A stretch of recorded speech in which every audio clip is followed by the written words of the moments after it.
आचार्य जी online. नमस्कार भैया बहन। आज के क्लास में 10वीं वर्ग में प्रकरण के तहत राष्ट्रीय अर्थव्यवस्था की जीवन रेखाएं से जुड़ी प्रकरण पर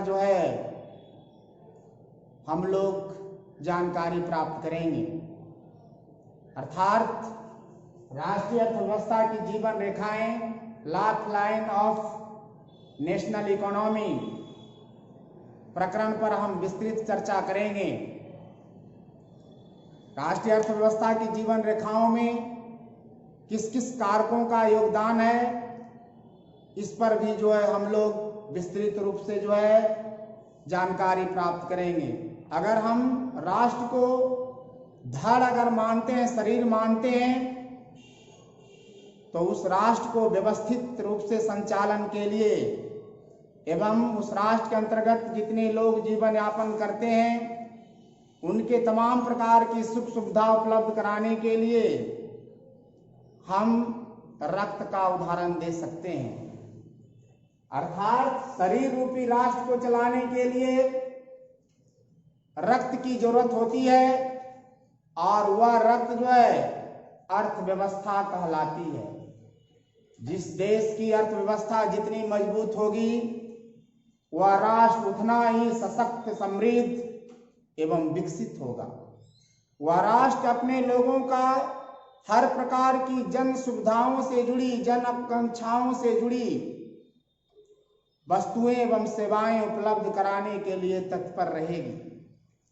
इसलिए एक विकसित राष्ट्र, समृद्ध, शक्तिशाली राष्ट्र बनाने के लिए उस राष्ट्र की अर्थव्यवस्था सुदृढ़, विकसित एवं मजबूत होनी चाहिए। जिस तरह से शरीर को सुंदर एवं रोग मुक्त रखने के लिए शरीर में रक्त का प्रवाह एवं उसकी मात्रा हमेशा व्यवस्थित होनी चाहिए। अगर किसी कारण से शरीर में अगर रक्त की कमी होती है तो हमारा शरीर विभिन्न प्रकार के रोग से ग्रसित भी हो सकता है। इस तरह से राष्ट्र रूपी शरीर को व्यवस्थित करने के लिए हमें रक्त रूपी अर्थव्यवस्था को हमेशा बेहतर स्थिति प्रदान करती है। यह अर्थव्यवस्था मोटे तौर पर 3 प्रकार के कारकों पर निर्भर करता है। प्राथमिक क्षेत्र से होने वाले, द्वितीयक क्षेत्र से होने वाले एवं तृतीयक क्षेत्र से होने वाले उत्पादन एवं मूल्य के आधार पर जब जीडीपी तैयार की जाती है, सकल घरेलू उत्पाद तैयार किया जाता है, तो इसके आधार पर ही किसी देश की अर्थव्यवस्था विकसित एवं विकासशील एवं पिछड़ी कहलाती है। अर्थव्यवस्था को मजबूत बनाने के लिए कई प्रकार के आयाम की जरूरत पड़ती है। पहला परिवहन का बेहतर स्थिति में होना बहुत जरूरी है। अगर किसी राष्ट्र की अर्थव्यवस्था को अगर बेहतर स्थिति बनाना है या बनाए रखना है तो इसके लिए हम विभिन्न प्रकार के परिवहन के साधनों को बेहतर स्थिति में करना होगा। आज वही राष्ट्र अपने बेहतर स्थिति में राष्ट्रीय अर्थव्यवस्था को बनाए हुए है जहां द्रुतगामी एवं तीव्रगामी एक से एक बढ़कर के परिवहन का साधन मुहैया है। इस तरह से पृथ्वी के क्षेत्र पर आज परिवहन के विभिन्न प्रकार के साधन का उपयोग किया जा रहा है।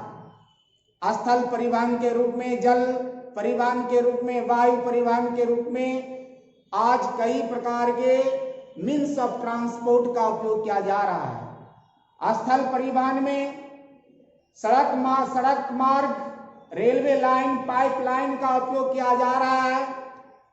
वहीं जल मार्ग के रूप में आंतरिक जल मार्ग एवं समुद्री मार्गों का भी उपयोग किया जा रहा है। कम समय में एवं मूल्यवान एवं बहुत उपयोगी पदार्थों का एक स्थान से दूसरे स्थान पर लाने एवं ले जाने के लिए कुशल राजनयिक एवं वैज्ञानिक लोगों को सांस्कृतिक एवं कई प्रकार की गतिविधियों का आदान प्रदान करने के लिए आज कम समय में दुनिया के हर क्षेत्र में जाने के लिए हमारे पास वायु मार्ग है। यह वायु मार्ग का उपयोग हम घरेलू विमान के रूप में, अंतर्राष्ट्रीय विमान के रूप में, सार्वजनिक एवं निजी सेवाओं के रूप में उपयोग कर रहे हैं।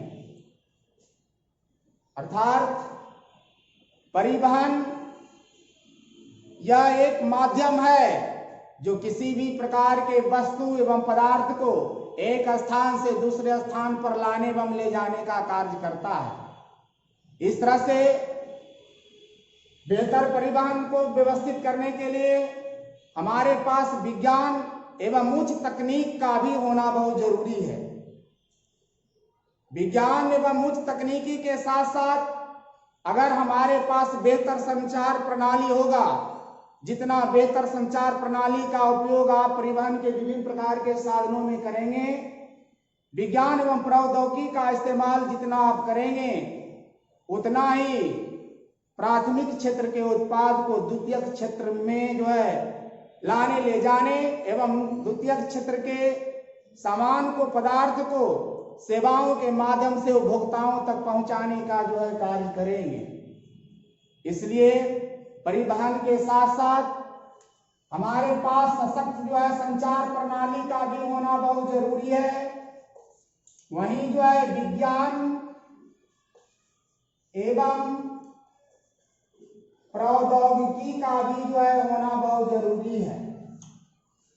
तभी जाकर के हम कम समय में प्राथमिक क्षेत्र के उत्पाद को द्वितीयक क्षेत्र में विनिर्माण के लिए ले जाएंगे।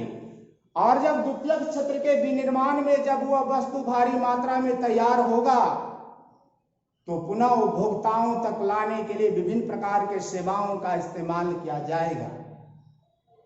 और इन सेवाओं के इस्तेमाल के लिए उपभोक्ताओं को जागरूक करने के लिए डोर टू डोर उद्योगों से विनिर्मित वस्तुओं को जो है उपभोक्ताओं तक पहुंचाने के लिए हमें कई प्रकार के प्रसार एवं प्रचार प्रणाली का उपयोग करना होगा, ताकि इसके आधार पर सही एवं गलत का जो है हमें जो है मूल्यांकन करने का एक आधार बनेगा। आज वैसे तो बाजार में बहुत सारी चीजें बिक रही है और यह हमारे पॉकेट को भी, हमारे स्वास्थ्य को भी हानि पहुंचाती है। हम अच्छी गुणवत्ता वाली वस्तु की खोज की तलाश में रहते हैं, लेकिन जागरूकता के अभाव में, जानकारी के अभाव में हम अच्छी वस्तुओं का परख नहीं कर पाते हैं और अच्छी वस्तुओं का इस्तेमाल नहीं करने के कारण आज दुनिया का जो कंज्यूमर है, उपभोक्ता है, अपने अर्थ को, अपने जो है स्वास्थ्य को भी खोता जा रहा है। जरूरत इस बात की है कि हमें उपभोक्ताओं को जागरूक करना होगा। हमें इसके लिए अखबार तंत्र को विकसित करना होगा, रेडियो को विकसित करना होगा, दूरदर्शन प्रणाली का प्रयोग करना होगा, विज्ञान एवं प्रौद्योगिकी के नवीनतम तकनीक का उपयोग करना होगा और इसके साथ साथ सिनेमा जैसे चीजों को भी जो है प्रचार एवं प्रसार का माध्यम बनाना होगा। जिस देश में जितनी परिवहन के साधनों का जाल बिछा होगा, नेटवर्क बिछा होगा, वह देश कम समय में, कम बर्बादी में, कम खर्च में हर प्रकार की, चाहे वह सड़ने गलने वाली वस्तु हो या दीर्घ समय तक जो है चलने वाली वस्तु हो, उसको उद्योग से लेकर के कंज्यूमर तक पहुंचाने में अपनी जो है भूमिका का निर्वहन कर सकता है।